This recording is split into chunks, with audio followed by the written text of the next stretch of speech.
સંસ્કાર કરજો. આપણે પૂજા કરી ગણપતિ મહારાજની આપણે પૂજા કરી, આપણે કુલદેવી માતાની પૂજા કરી. આપણે લાગે આપણે કુલદેવીની ખાલી પૂજા કરી, પણ આની અંદર 24 સખી 24 માતાજી આયા અને પછી આપણી કુલદેવી આવી. અને ગણપતિ મહારાજની ઉત્પત્તિ સ્થાન કયું છે?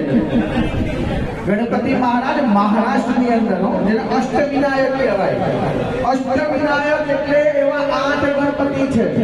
તમારા ફેક્ટરી હોય એની અંદર જો ગણપતિ સ્થાપના કરવાની હોય ને ત્યારે સિદ્ધિ વિનાયક આપણે ગણપતિની સ્થાપના કર્યો.